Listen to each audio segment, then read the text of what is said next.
झूठ का पर्दाफाश। क्या नेहरू हिंदू विरोधी थे? अक्सर देश के प्रधानमंत्री जवाहरलाल नेहरू पर भाजपा की ट्रोल आर्मी इल्जाम लगाती है कि वह हिंदू विरोधी थे। कुछ लोग तो ये भी अफवाह फैलाते हैं कि वह मुसलमान थे।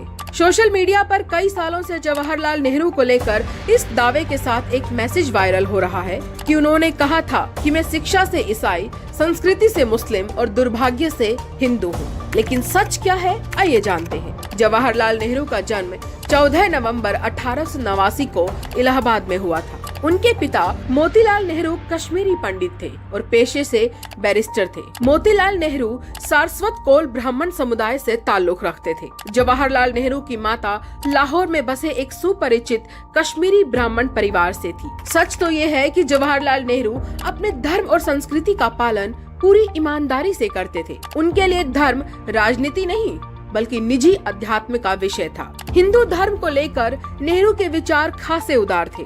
वे महात्मा गांधी की उसी धार्मिक दृष्टि से प्रेरणा लेते थे जो कहती थी कि इतने विशाल देश को धर्म को किनारे रखकर नहीं चलाया जा सकता। उनके लिए धर्म का मतलब एक निजी आध्यात्मिकता थी। यह बात सच है कि जवाहरलाल नेहरू धर्म के राजनीतिक इस्तेमाल के खिलाफ जीवन भर डटे रहे। हिंदू धर्म की सभ्यता, संस्कृति और विरासत में उनकी गहरी रुचि थी और वो उसका पूर्णतः पालन करते थे। अब आते हैं नेहरू जी के ऊपर लगाए गए दूसरे इल्जाम के बारे में। सच तो यह है कि नेहरू ने ऐसा कभी नहीं कहा कि वो दुर्भाग्य से हिंदू हैं। ये बात हिंदू सभा के अध्यक्ष NB खरे ने बोली थी। भाजपा समर्थित ट्रोल आर्मी नेहरू जी को हिंदू विरोधी साबित करने के लिए चाहे जितनी कोशिश कर ले, लेकिन सच तो ये है कि हिंदू धर्म की सभ्यता, संस्कृति और विरासत की रक्षा करने के लिए उन्होंने जो कदम उठाए, जो काम किए, उसकी मिसाल कहीं और नहीं मिलेगी। झूठ की बुनियाद पर पंडित नेहरू की छवि बिगाड़ने की भाजपाई साजिश कभी कामयाब नहीं होगी।